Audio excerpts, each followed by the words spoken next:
Hi guys, welcome to my channel. Today I show you how to make this absolutely delicious groundnut soup. So easy to put together. If you are new here, welcome to Vicky in the kitchen. Kindly consider subscribing. Let's get right into the ingredients. So to steam my protein, I'm going to be making use of some onion, ginger and garlic, and also anise seeds, rosemary and peppercorns.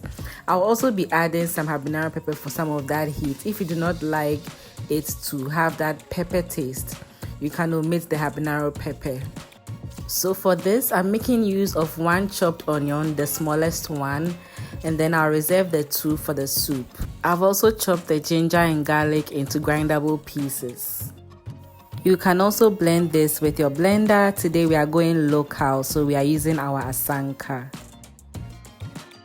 So I'll just grind it until it's nice and smooth. And then I'll be adding in some water, and then we'll go ahead to the next step.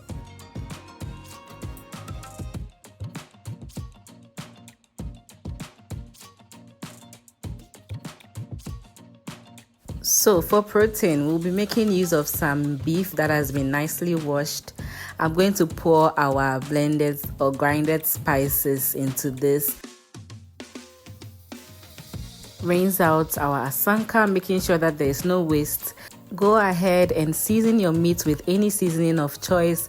I always choose my stock cube and salt. You can also add the one you prefer. So give it a good stir and then set it under medium heat and let it steam for about 5 to 10 minutes. Make sure you are checking on it and stirring it from time to time. Over to the star of the show, our groundnut paste.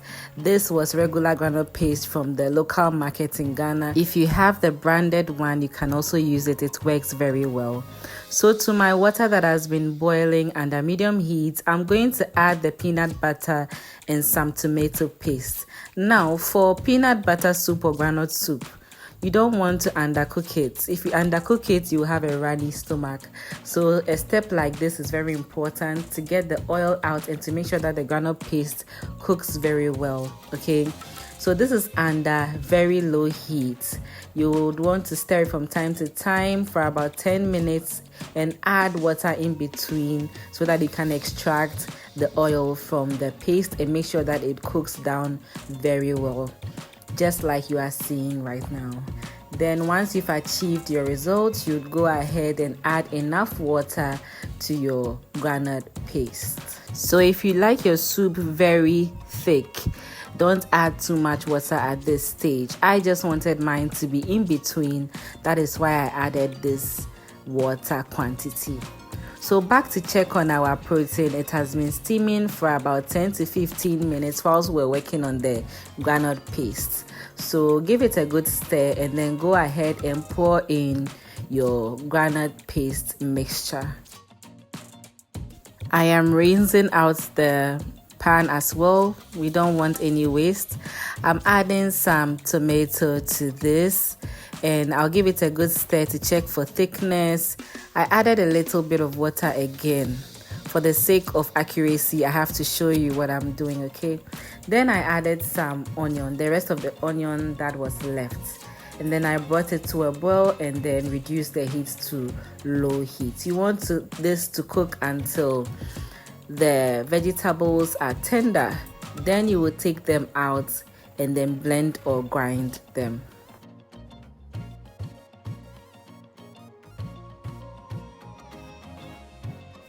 Our soup is coming together gradually.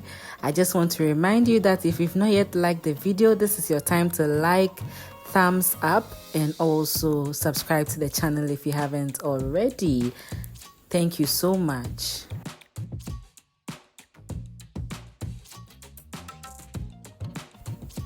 Next, I'm adding some water. I'm going to just give this a gentle stir just to make sure it combines very well, and then I'm going to use my strainer to strain it back into the soup. If you have a very powerful blender that can blend this 100% smooth, you can also pour it in directly. With a little bit more water to rinse, and that's it. I was able to strain everything out, and then it was just left with the chaff. Once I'm done straining this out, I'm going to stir this very well and then let it come to a boil, then let it cook under low heat until everything comes together beautifully. After about 10 minutes of letting this cook nicely, I'm going to add some stock cube and then taste for salt as well and add that. You can also add any seasoning of your choice at this point.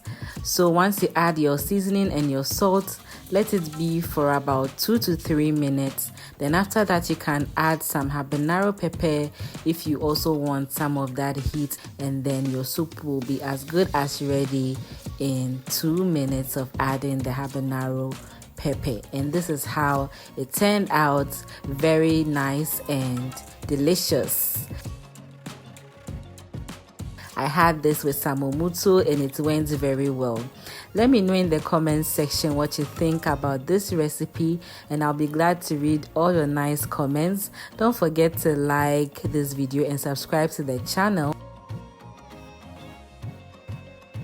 till I post my next video. Remember, God loves you and has a great plan for your life. Bye.